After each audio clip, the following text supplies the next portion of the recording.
are God. I believe you're my portion.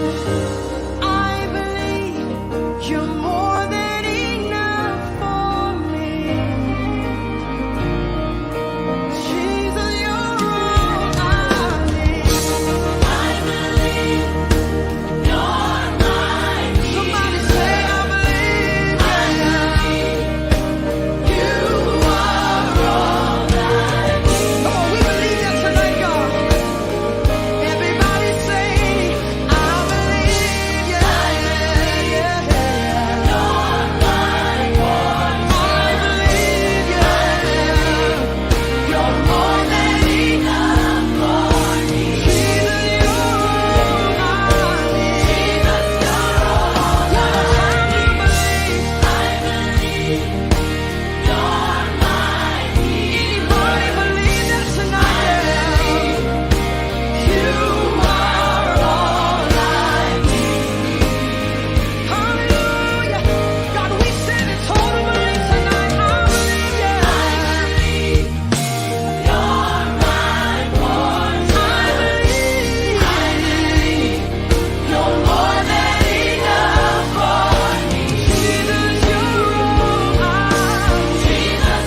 Hello, happy Monday. Happy Monday.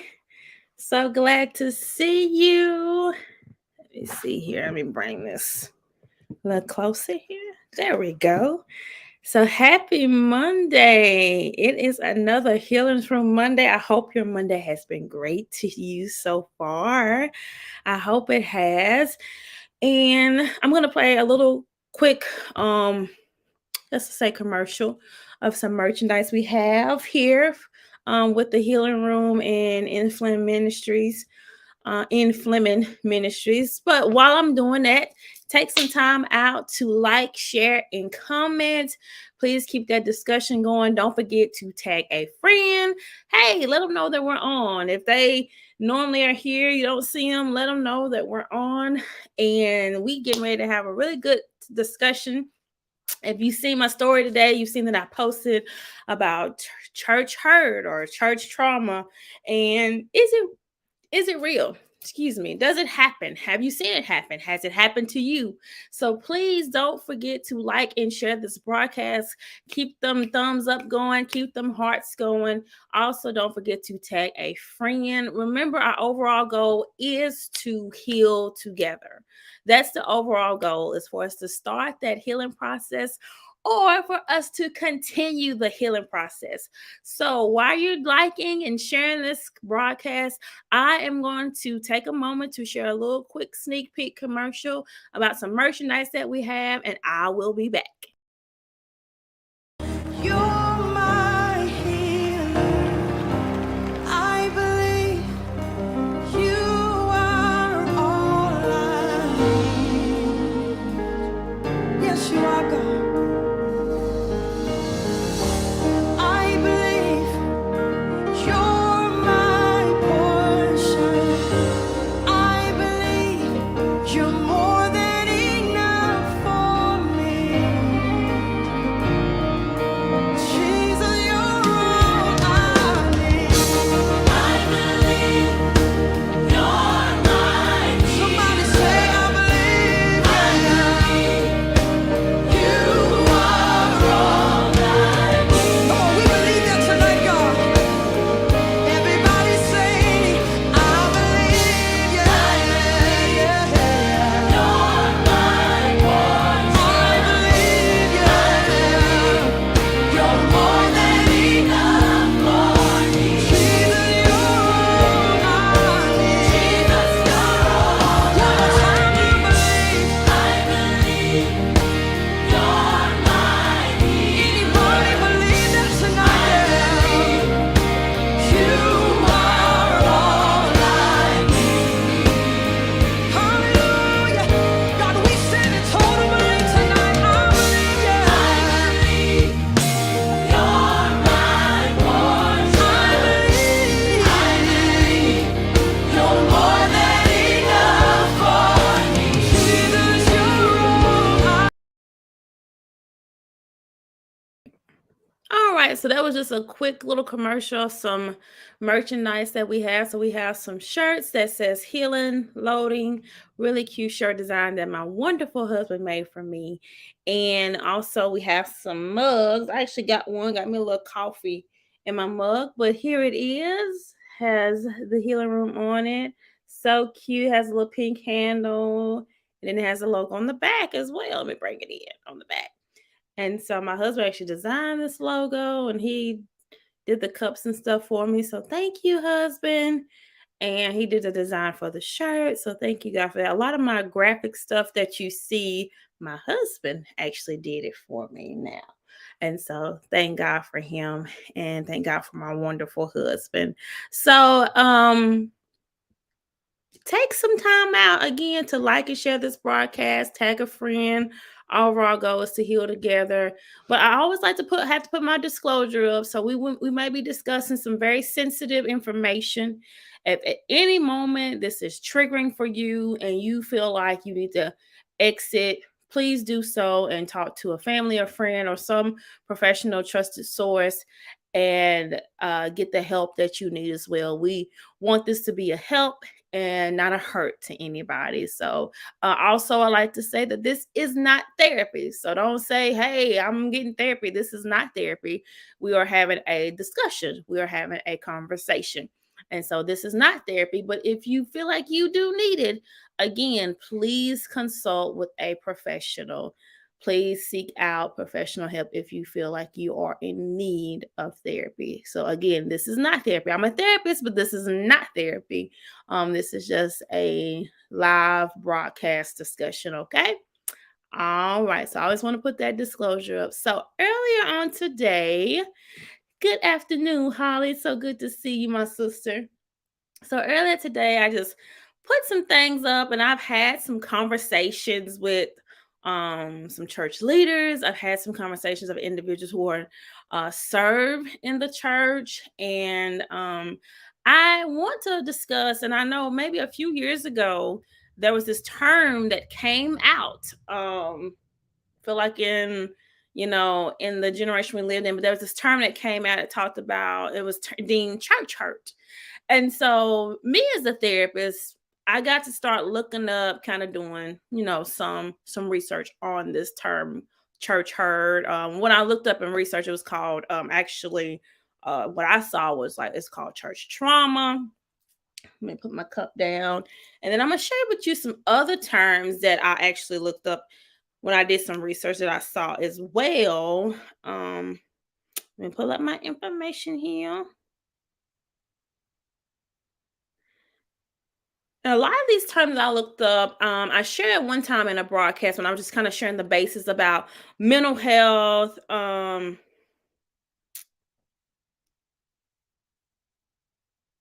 on.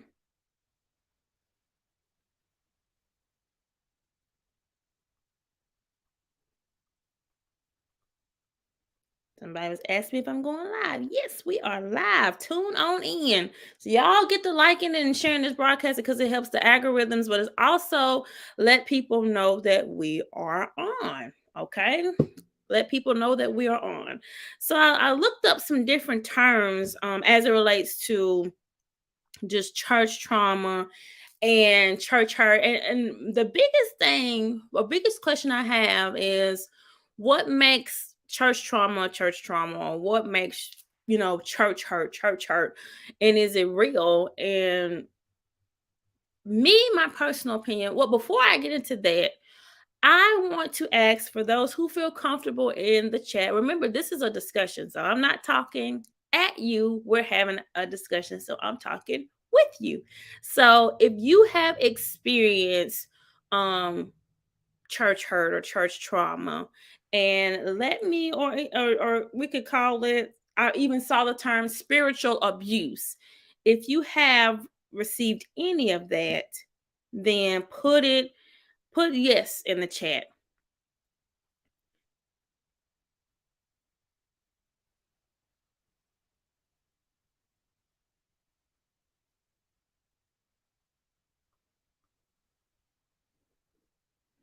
So put yes in the chat. I'm going to give a simple definition, or the definition that I found for a spiritual abuse. And so I'm going to give a definition.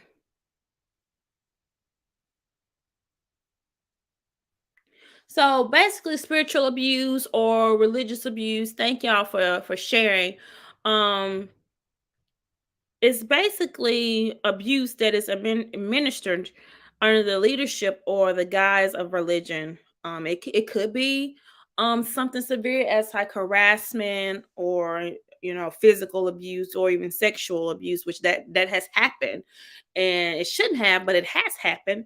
Or it could be something simple as trying to control you. I've heard individuals who have, when discussing with individuals or talking to individuals, I've heard individuals say that they was under leaders who would say things like if, let's say, they miss church because they're sick, or they miss church when they go out of town, they would make that individual feel like that they can't hear from God, only their leader can. And I'm a firm believer, and I don't know about y'all Bible, but my Bible states that we can individually go to the throne of grace. We don't have to have a spokesman for us. used to have the high priest back in Old Testament times, and he can only go in the Holy of Holies one day out of the year. But we don't have that anymore. We can go to the throne of grace boldly, which means we can go to God in prayer boldly, and God can speak to us for ourselves. I think God speaks to you more clearly um when you seek him for yourself. I think it should be more clearly that way. Y'all get what I'm trying to say? Because a lot of times we try to seek a word from the man of God, and I'm not saying there's nothing wrong with that.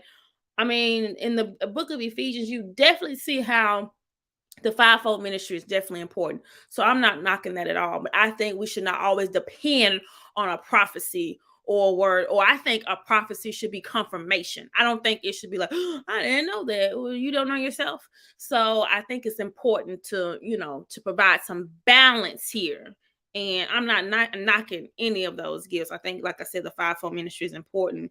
But I've talked to individuals who stated they were a part of ministries where the leader made it seem like they well not made it seem like it was very clear in stating like, you know, I'm here for God on your behalf and not you here for God on your own behalf, in so many words. And I've also heard it with individuals who have said, hey, they were respectful. It was time for them to maybe for them to move on. Maybe you leave the ministry and not anything bad. Maybe it was they were moving, or maybe they was time they feel like maybe they served their purpose there at the ministry, or maybe it was just time for them to move on, and they maybe consulted with the leader, the pastor, whatever, and it made them seem like, hey, you missing God, you're not hearing from God. So yeah. And I want to share, so I share the definition of spiritual abuse. So spiritual abuse happens when someone uses spiritual or religious beliefs to hurt, scare, or control. So remember that control piece. The control piece is very, very, very important. I don't think I've been through any significant religious abuse or trauma. Thank you, God. But I have had an experience where there was somebody that I, honored or held at a high esteem. And I was very, at that moment, just, really starting to serve in church leadership. And so I got very disappointed. But so I want us to have a conversation. I want us to have a conversation. And one thing that I'm going to do, I have not done this, but I'm going to put the link in the chat. So I'm going to put the link in the chat. And for those who are comfortable, if you want to come on to the broadcast, you can. Now, I'm not pressuring you. I'm not forcing you. I'm not making you. But if you're comfortable and you would like to share your experience, or you would just like to share your point of view, you can do so here. Fred will. I just ask that you give at the most 1 to 2 minutes. Okay. And so I'm just going to share a little story that I can think of that would be remotely close. But and we're in a time now. I feel like this 2020, 2021, 2022, and then we get ready to come into 2023. I feel like we in this time period where so much is being exposed. And the key word is exposed. It doesn't mean it has not happened or have never happened, but it's just it's like our eyes are being is being brought to the attention, to the forefront. So I feel like we're in this period of a lot of exposure from different leaders and different ministries that have been going on. And like I said, it's not that it hasn't been happening. It's been happening, but now it's just being exposed. And so I feel like there's been a lot of great ministries, leaderships that are being exposed. If you have not seen, I have seen the Hillsong documentary. It's on Discovery Plus TV, but I watched it in its entirety. And I mean, I don't know about y'all, but I enjoyed me some Hillsong. I would listen to me some Hillsong. A lot of them songs my jam. And so, but that documentary was talking about some of the spiritual abuse that took place, and a lot of individuals who was a part of the ministries, the different church planted of Hillsong, share their stories. So, I say if you're mature enough, you should watch it. I don't think if you are, and only if you're at a certain place where you're not mature enough to watch it, don't watch it. But I feel like if you're at a mature place, then it's not bad to watch. But I put the link in the chat. So if you want to, please, I would love to hear people's point of view and in our discussion. And remember, our goal here is to heal. We're not here to bash or to discredit or to devalue any ministry or any leaders, anything like that. Actually, if you do come on, please keep people nameless. But we are here to just heal and to have a discussion. Again, this is not therapy, but this is where we can begin that process of healing, or even say, hey, I may need to talk to a professional or therapist. Okay. So this is what we're here for. So share a little bit about my experience. So I was operating in leadership, and I was collaborating with another individual who was also operating in leadership at this particular, not the church that I'm at now. So don't y'all get no ideas, not the church I'm at now. But it was another ministry that I was a part of, and so just was collaborating with an individual, and I felt like in the instances of what happened was probably a breakdown in communication. But I felt, and I'm just sharing my lens. I don't know what their lens is, and I'm not gonna know and you're not gonna know because I'm not gonna say the name. But we was collaborating on a program for the younger people, and was trying to communicate our ideas and thoughts. And I remember the individual had said some very hurtful things to me, saying how they didn't want to collaborate with me. They didn't feel like I had experience, serving in leadership. Didn't want to collaborate with the young class that I was teaching, because they were too young. And so here we are the day of trying to do the program. And me, y'all, I am all about excellence. If it's not going to be the best it can be, we're not going to do it. That's just how I am. And so we getting here to the program, and I'm just, trying to ask help, trying to see how this is normally done. It's my first time doing this, collaborating this program. And I remember me and the individual ended up going somewhere, wasn't answering their phone. It ended up being a big mess. I don't want to go into too much detail. And it really, really hurt me. And the reason it hurt me, because I held this individual at a high esteem. And I'm not saying they shouldn't have been held at that high esteem. But I had learned in that moment, because I feel like for a period of time, I was kind of gullible to the things of the church world or people and all that. And I had learned in that instance that in the church, it's just people. And sometimes even those who serve in leadership, if they have not dealt with any hurts, any traumas, then it will show up. It will show up in the building that we call the church, that we all go to and worship and all those things. It will show up. And I had to realize that this is just a person who may have not dealt with any hurts. And I remember, this is just me and my experience, I remember going to the individual and sharing to them what was done that had hurt me and that offended me. And they felt like they did nothing wrong. And that's them, that's their side, that's their case. And I still say, well, this is how I felt. This is what I feel like was done wrong. But even if you don't feel like you did anything wrong, I still forgave you. And I told them that. And I said, I hope you can forgive me for any misunderstanding, because I just want to clear the air, and I just want to wash my hands with it. And I didn't want nothing held up from me spiritually, because this was a small little spat. Now there are some instances, and some of you may have experienced this. There are some instances where the encounter was much more traumatic than that. I feel like that little instances was something small, and I got over it and I learned from it. And I moved on. And so, but I wanted to talk about this thing called church hurt. But I want to focus on, or church trauma. I want to focus on the word trauma. Okay. So let's deal with that piece first. Let's just kind of break this thing down. Let's just look at trauma first. So trauma, I'm going to give you like a simple summarized definition. Trauma is when you go through, as an individual, a very stressful, frightening, or distressing event. And when we talk about trauma, an event becomes traumatic when your capacity to handle it, I'm gonna say that. And when I say capacity, I'm talking about your amount. So something as simple as like a cup, a gallon, a pint, whatever. We all have different capacities related to different things. So my capacity to handle a traffic in a city may be different based on Latrice's capacity to handle, or Ashley Collins' capacity to handle.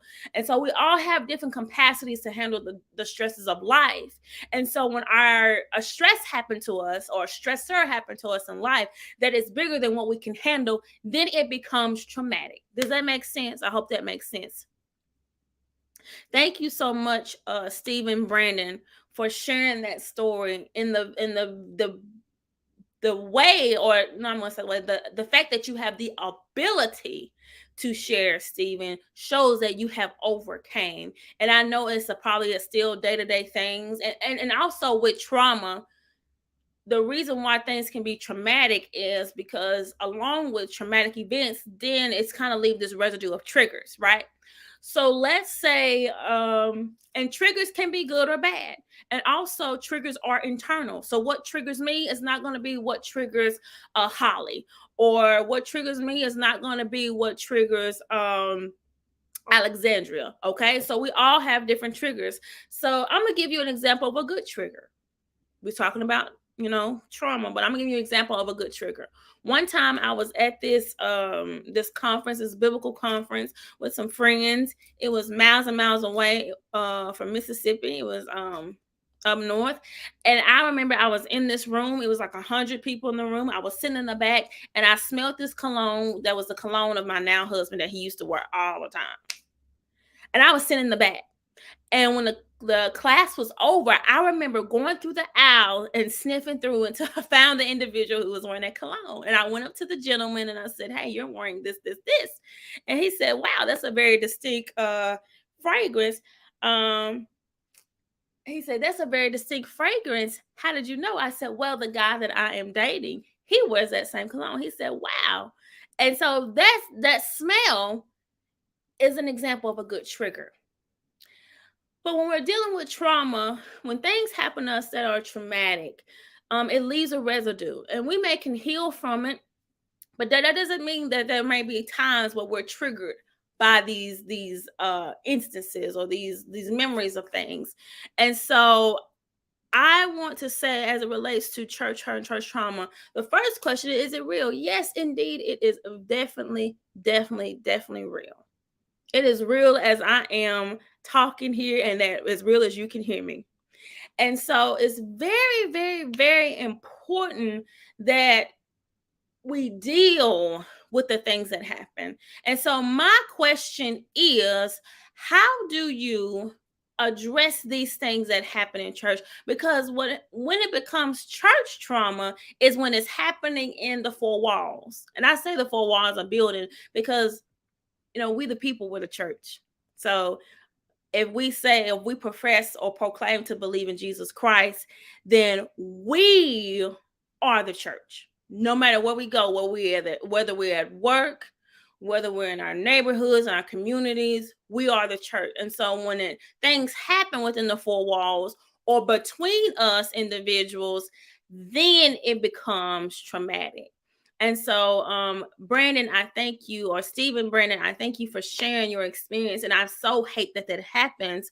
But when things like that happen, and he shared it in the comments about him being molested in the church twice by preachers.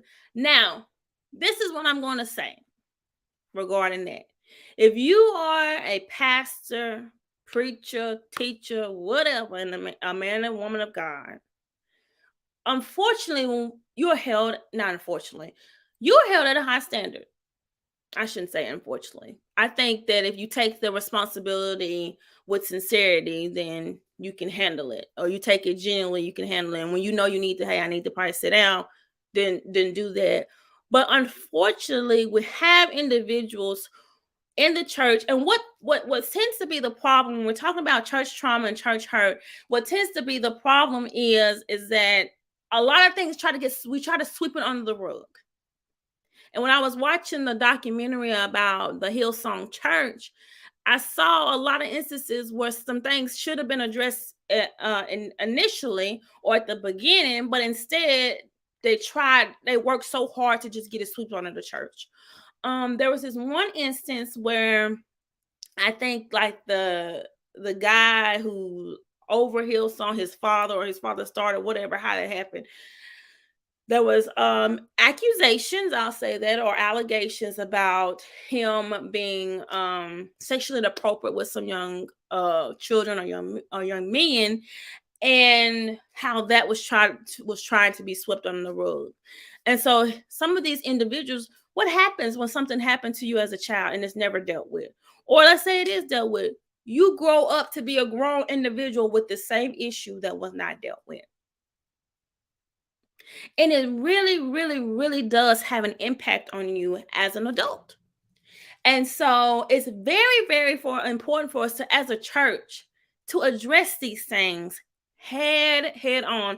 I'm gonna share this other instances with you. I was watching because we're talking about church hurt and church trauma. I was watching this movie, and this may or may not make sense, but I hope it does. I was watching the Aretha Franklin movie when it came out. Great movie with Jennifer Hudson. And I did not know, maybe I'm not a real Aretha Franklin friend. Okay, counsel me. But I did not know that at the age of, I think it was 11 or 12, she was impregnated. And but also in the movie you learn about, some of the behaviors of her father. A little you learn some about the behaviors of her father. He was a preacher. And so a lot of these behaviors, if I may say so myself, started way back when. Started back way back when, in the times of slavery and the civil rights, all these behaviors that were going on in our own community, that we as a church, I don't know if we had the right words or the right ways to handle it. And so we just swept it under the rug and we just kept it moving.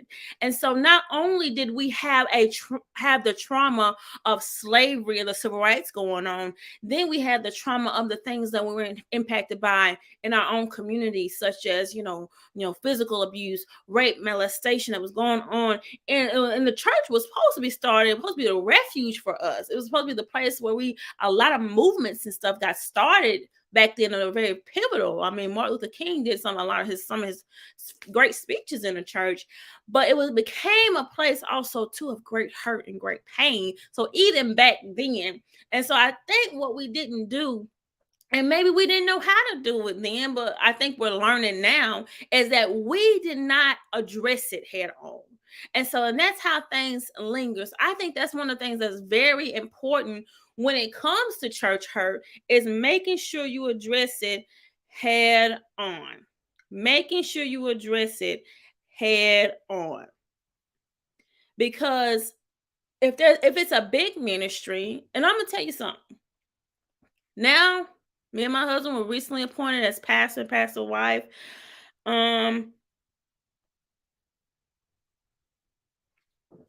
And even, I say a regular congregation, if you want to put it as that, it can be a lot to shuffle and juggle your life along with the lives of the people who serve in the church, along with the lives of the people who may reach out to the church for help, who are in trouble, who are in need.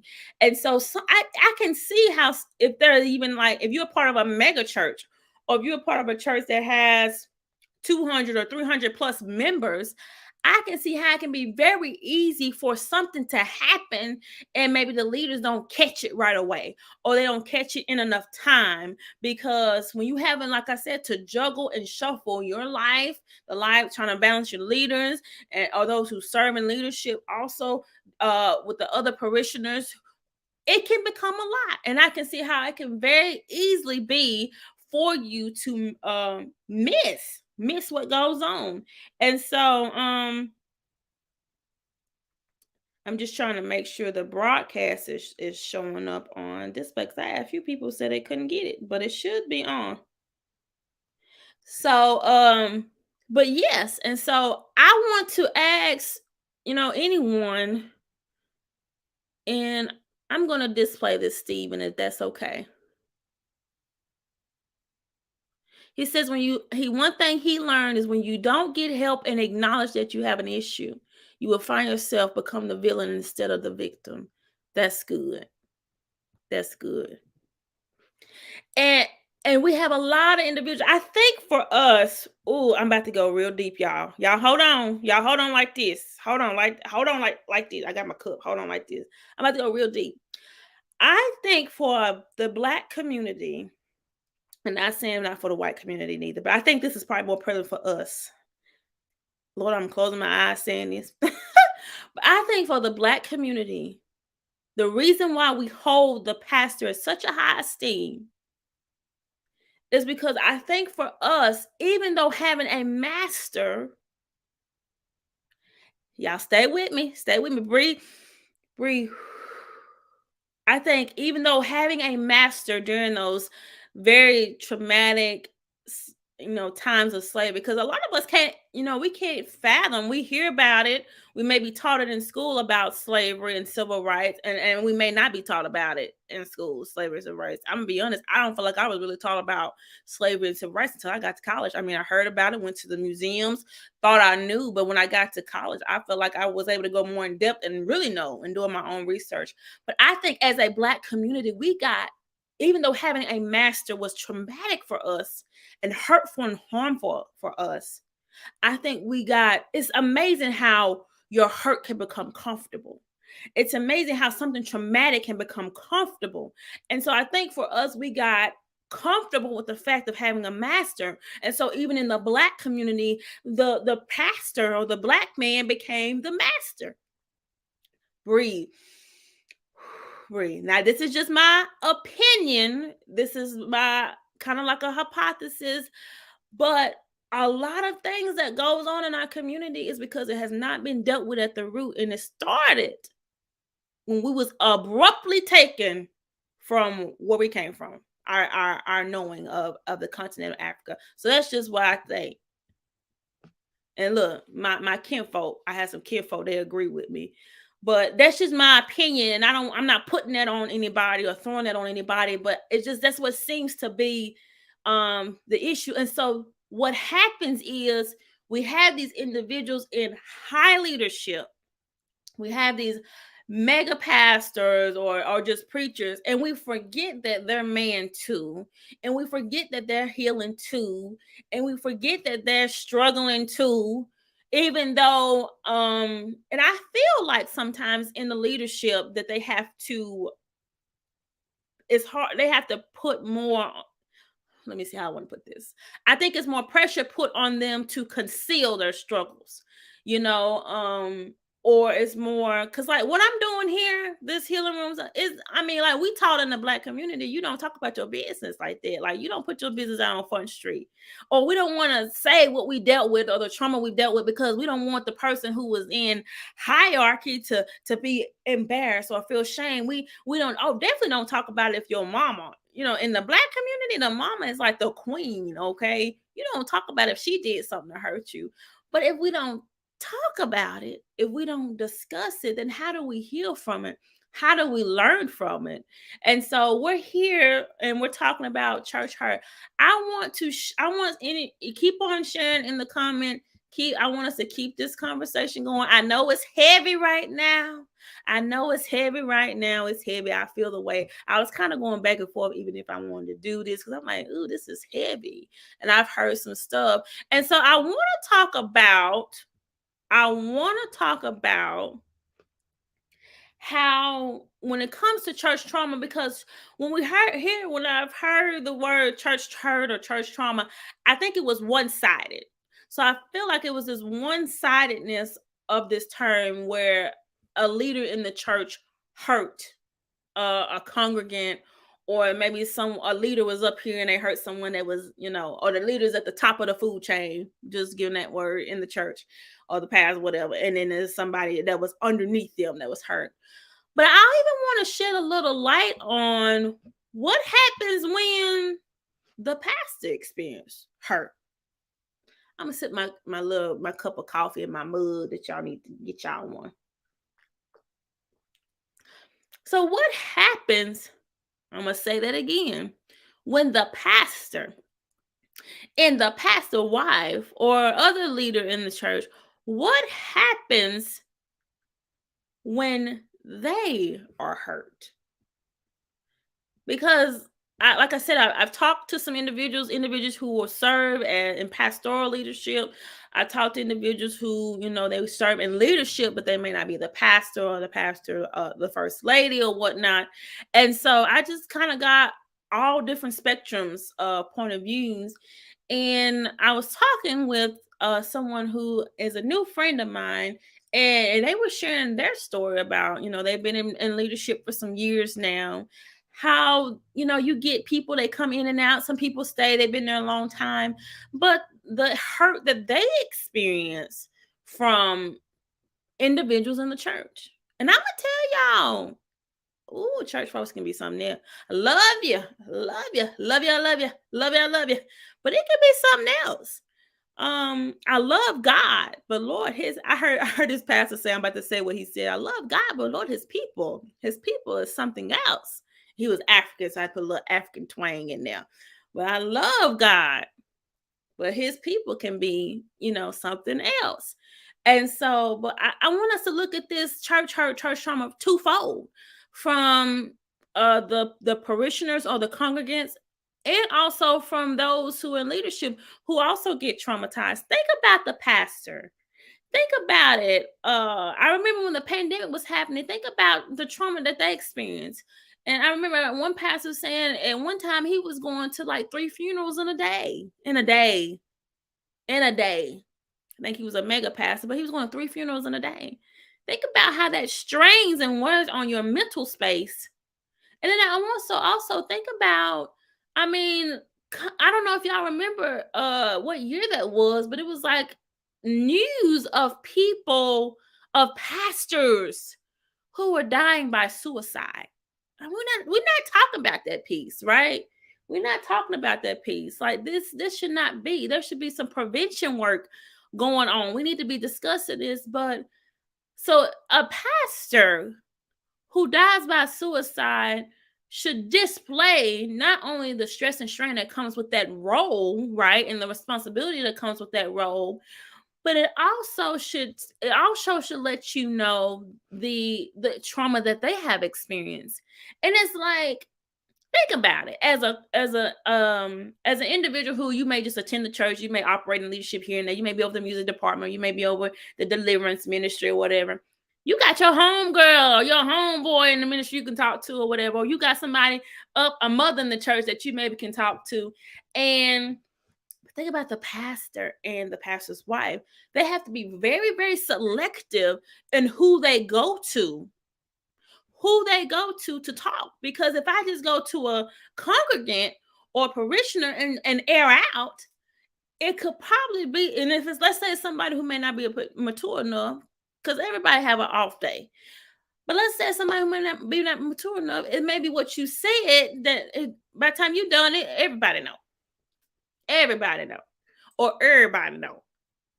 Not everybody, but everybody. You know what I'm saying? And so this trauma thing, it goes twofold. When a leader hurts an individual who is attending that church, because it can be painful when you are attending a place and you're giving in, you're supporting financially, and you're supporting with your time, and your family is there and loving and going. It can be painful when you've experienced some hurt. So the question is, how do we heal from it? How do we heal? And this is exactly true. I am a therapist. So a lot of people say, oh, that's my professional job. Yes, it's my professional job. I am a mental health therapist. I'm a licensed master social worker in the process of getting my clinical license. But it's not a job for me. It's not a career for me. It is a calling. Okay.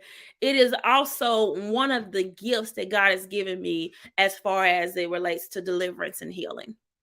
And so I have seen how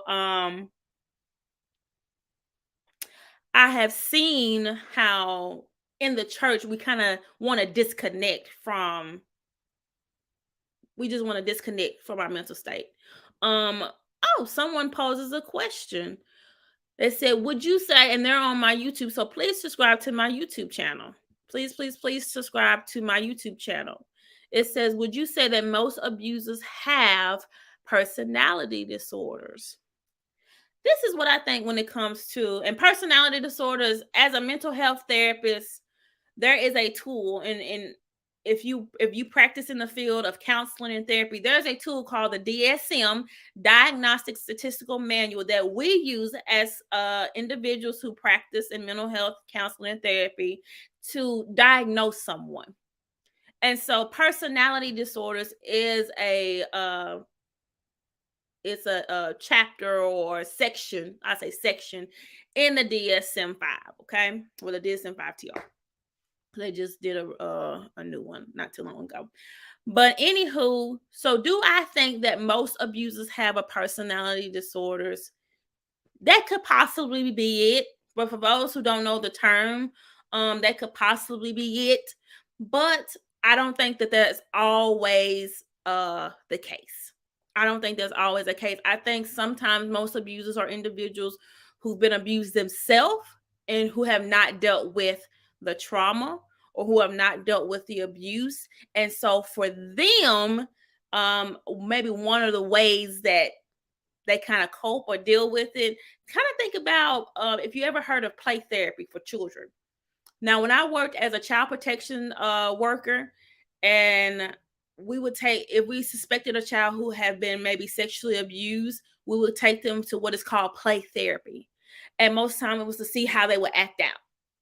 And so I think most time individuals who've been abused, who have suppressed it and not processed it and talked about it, I think what they do is they act it out. So I think that's what happens. So, and that is definitely true. Hurting people hurts other people. And thank you. You're asking some really good questions. So, inner child. So for me, I'm trying to think of a most condensed way to answer this question. And this is from my YouTube channel. When we talk about the inner child, I think inside of every adult person definitely is a child. So as a child, you've had dreams, you've had desires, you've had wants, right? And so, but what happens when that little child in you has been hurt, traumatized, damaged? Well, it shows up in the adult you. And so there's this term that therapists, mental health professionals like to use, the inner child.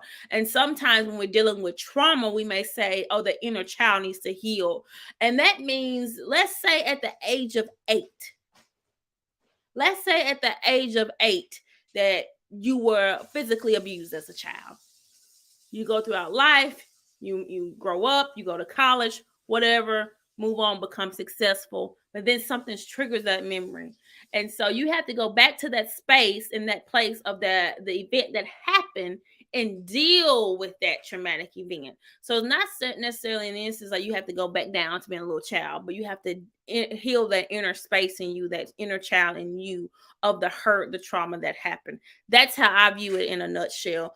Another mental health professional may view it differently. Okay. And there is this thing called ACEs, the adverse child, I think, experiences. And so it's this exam that you can take, and it kind of shows your different traumas and all that. You are definitely welcome.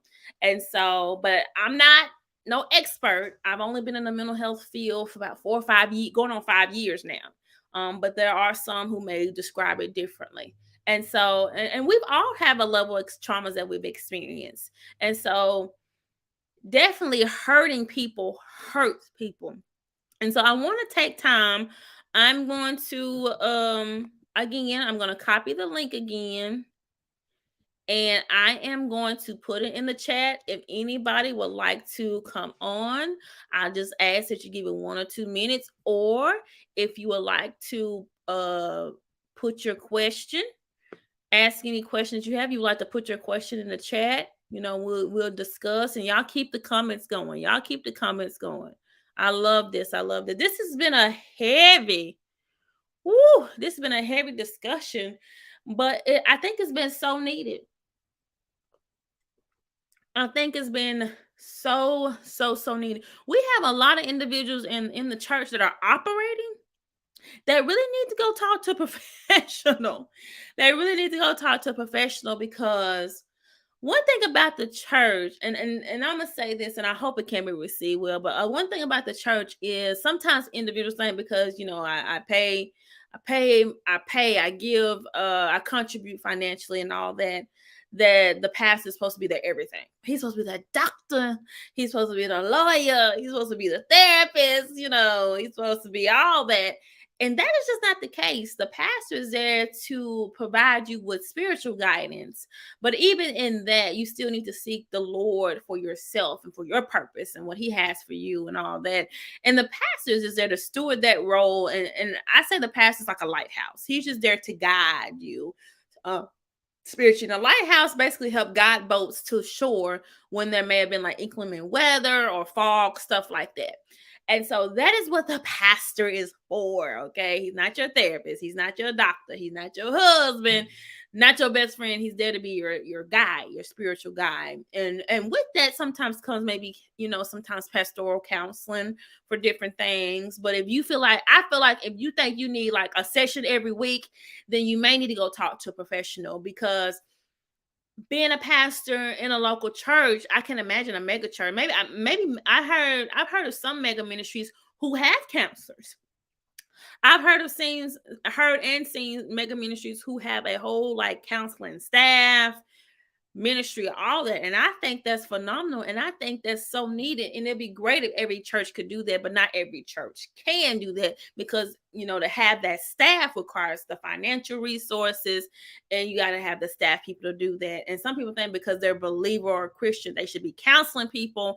I don't think that's the case, even if you're mature, because there's some terms and some understanding. Yes, you can pick it up in the word of God, and God can give you revelation and knowledge on it. But I think there needs to be some type of level of training. I don't understand why in every avenue, in every system we have in the world, excuse me, my back is itching. But every system in the world, we have training, orientation. But for some reason, we think because I've been coming to this church for 2-3 years, that I should just be put up and all. I think there needs to be some type of training and some type of verbalizing contract, whatever, or these are the expectations in this role, or sit down, this is what I expect, or tell me your experience. That needs to be going on in the church too, because it ain't just, oh, I'm good in music, okay, you're gonna put up the choir. Nah, I need to know, because you don't need to get in there and then you saw some stuff start coming up mentally, like, I think you need to ask, what's your mental space? Like, what is your mental space? Like, what is going on? So yeah, I love you too, mother. This my mama, y'all. That's my mama. That's my mother. So, yes to all that, Cassie. Yes to all that. Yes. I think it's very important. I wish every church could do that, because it's definitely I think it's every church need to have that, because I mean so much, because a lot of people come into the church because they feel like that refuge, and every person that comes into the church, they're at different levels in their life, different levels, and so in different spaces, different place in their life, and so I think it'd be nice if every church could, but then, like I said, it's the financial resources, and then also the staff that comes with it that is needed. So yeah. But yeah. So any questions? This has been a heavy discussion. So church hurt, yes, it is indeed real. It is indeed real, but it's also real not just for those who attend, who may just be the congregants and the parishioners. It's also real for those who are in leadership. So even the leaders have experienced trauma. So y'all think about when pastors have died by suicide. It is real. The stress that comes with that, the events. Think about it. If you hear, you the person that people go to. So you hear people's trauma, you hear other people's trauma. So there is a such thing as secondary, I think it's called secondary post-traumatic stress syndrome, where it didn't happen to you, but you still is affected by it, and you still have display the symptoms of post-traumatic stress. Post-traumatic stress is where you go through a stressful event and then there are symptoms. I'm not going to get into all that. But secondary post-traumatic stress syndrome is when maybe someone tells you what happened and things of that sort. So I'm going to read this.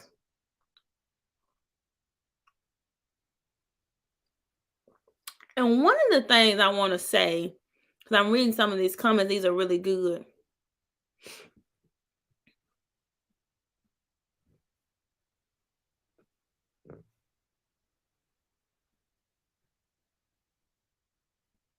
That's definitely true. Christy is putting some really, really, really good comments. But one of the things that um we have to keep in mind, for those who say, I try this church thing, it ain't for me, because they've been hurt. And what do you naturally want to do if you've been hurt? You want to keep yourself from it happening again. You don't want it to happen again. So if I don't want to happen again, I'm doing everything I can to keep that situation or the memory of it from happening again. And so one thing we have to keep in mind, that Jesus died for the church.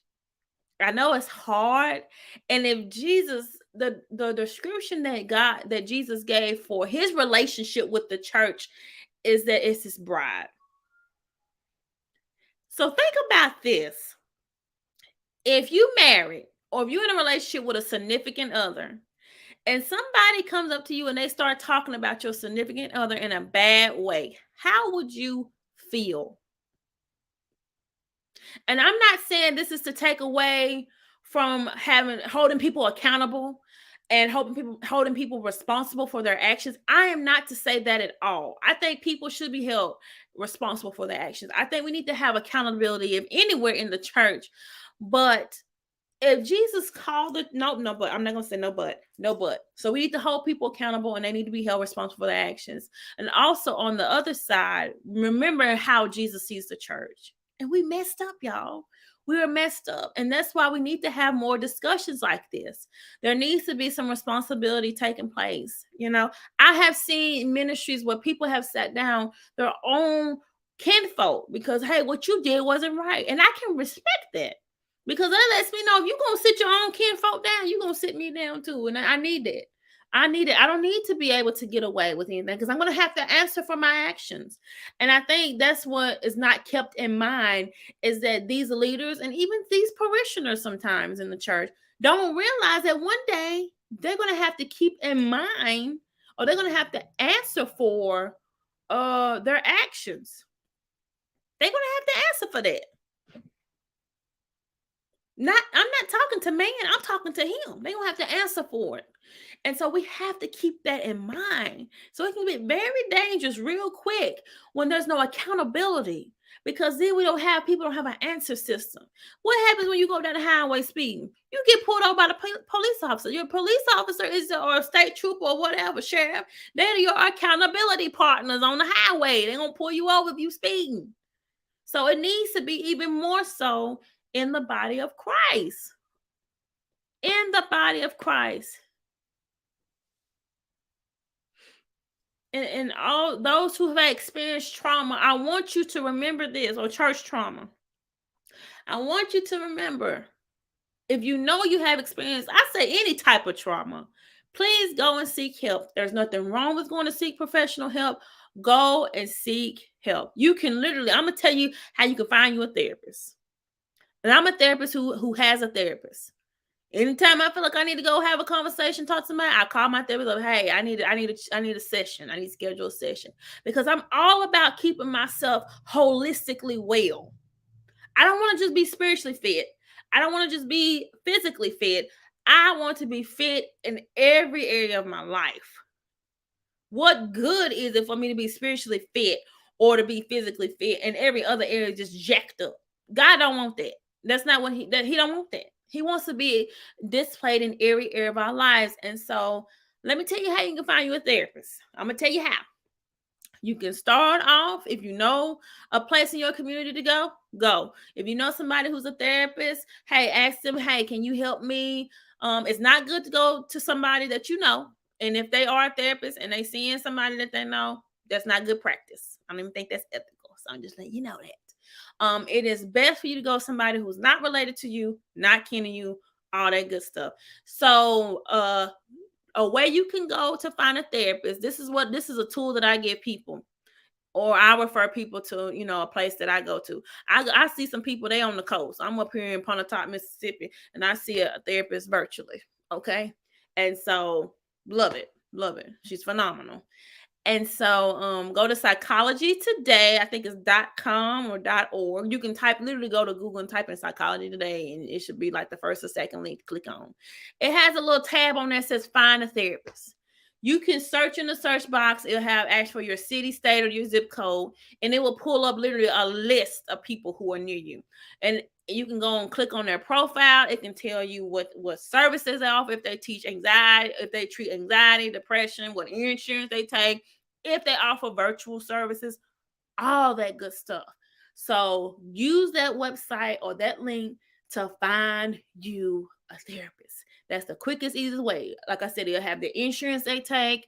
You can even call. That's how I find my therapist on Psychology Today. I found them that way. Or sometimes I have friends, also friends who are mental health professionals. I might text them and say, hey, girl, do you know somebody that I can see for da-da-da-da-da? Simple and easy. But if you don't have access to anybody like that, then just go to Psychology Today, type on find a therapist, and you can put your city, your state. I mean, they got them from different states. Your city, your state, or your zip code, and it will pull up a list of people. It will pull up a list of people that you can go see. Okay? So do that. I'm sorry, Siri done. I guess Siri says she need a therapist too. It done popped up. I don't know what happened. So, any other questions?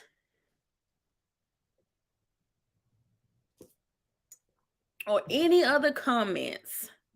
Y'all, this has been a good discussion. So, again, if you would like a mug here, the healing room, and it has my logo. You see my lipstick on the back, but it has my logo on the back as well. Ain't this nice? My husband designed all this. So shout out to my boo. But if you would like to order you a mug, also order a t-shirt. I'm going to show this quick commercial before we conclude. And if y'all have any questions, please do so. So let me go here and show this commercial. Believe you're my healer. I believe you are all I need. Yes, you are, God. I believe you're my portion. I believe you're more than enough for me. Jesus, you're all I need. I believe you're my peace. Somebody say, I believe. You are all I need. Oh, we believe that tonight, God. Everybody say, I believe, yeah. You're my portion. I believe, yeah. You're more than enough for me. Jesus, you're all I need. Jesus, you're all I need. I believe you're my peace. Anybody believe that tonight? You are all I need. Hallelujah. God, we stand in total belief tonight. I believe, yeah. I believe you're my portion. I believe you're more than enough for me. Jesus, you're all. All right, so that was just a quick recap again of some merchandise that the Healing Room and Flynn Ministries have. So again, the mug's only $15, and I still have a few on hand. And so also, I'm gonna be putting an order in for a shirt within the next few days. So if you would like one, it's only $15 as well. So I'm excited about our merchandise, and I'm gonna be getting with my girl on here, Christy, who's been coming. I'll be getting with her soon. Y'all reach out to her. She is a branding expert, so she can hook you up with some logos and some branding and websites. So I'm gonna be getting with her soon with my pictures and stuff to kind of revamp and do my website. So y'all support these kingdom business people up in here. And thank y'all for getting on. Thank you, Sister Gracie. Thank you for Tatiana. Thank you, Mama, that's my Mama Felicia here. Thank y'all for getting on. Thank you, Stephen, so much for being transparent and sharing. And I speak God's blessings over you. I do. And so, yes. Church hurt is real. Church hurt is real. But don't walk away from God because of what man has done to you. You hear what I'm saying? Don't walk away from God because of what man has done to you. I was in a place one time, and I was going to hear some people sing, and one of the people that was singing that was on program, I was like, they put this person on program. This is what I'm saying. Do they not know they did this, and this? Did I not know that they was accused of this, and this? And it was said, found out to be true. I said that. And when I got to the place and the person performed, and I got up and I was, honored and respect them or whatever. And it was somebody in leadership. And the Lord said this to me. He said, Nikisha, they just a man. That's it. He said they're just a man. Not to say what they did was okay. Not to say they what they did was right. But the Lord said they are just a man. And yes, he wants us to be our best self. And yes, he wants us to be healed. And yes, he wants us to be whole. He does. God wants that. God wants that. Somebody said, can we have part 2? Yes, if we have part 2, I'm going to have to get somebody to come up on here with me and we're going to have a discussion. But it is real. But can we heal from it? Yes, we can. And healing is not complicated. We make it complicated, but it's not. Healing is not complicated. When the story of the woman in the well in the Bible, I'm gonna go there. But the story of the woman at the well in the Bible, you see, God just simply showed her herself. He didn't accuse her. He didn't blame her. He didn't try to cause shame to her. But he just simply showed her herself. And when he did, when he gave her a word of knowledge, she went and evangelized to the whole city. She said, come see a man. Come meet this man that has told me all about myself. And so God is all about us healing. God, he had to let the woman at the well know that the way you doing things, you don't have to do it that way. The way you doing it, you calling detriment to your soul. But here I am. I'm a well that don't run dry. Basically, whatever you need, you can find it in me. And so God has given provision to us on earth by giving us people like therapists and counselors and the pastor who's our spiritual guide to be what we need to heal on this journey. And so I want y'all to keep that in mind. So, and also if you would like to support in any way to Influence Ministries, please feel free to do so. So I'm gonna get ready to let you go here. I thank you so much for tuning in and taking time out your Monday. I love it when we're able to have these discussions. Look, y'all, in 2023, I'm really hoping to have a healing room in person. Like I'm talking talk show vibes. Like, come on, let's just have a good time, but let's also heal and have a discussion. So I'm hoping to do that in 2023. So y'all stay tuned. And I'm so excited about what the new year has to offer, but I'm just so excited about what God gonna do before this year is out. He's a God of now. It says now faith. So he's a God of right now. And so I'm excited about what's gonna happen in the new year. So y'all just stay tuned and y'all just stay locked. Again, thank you so much for coming in and tuning in. And until next time on the Healing Room, I just want to let you know that our goal here is so we can heal together. So you have a good night. God bless. Take care. And I love you.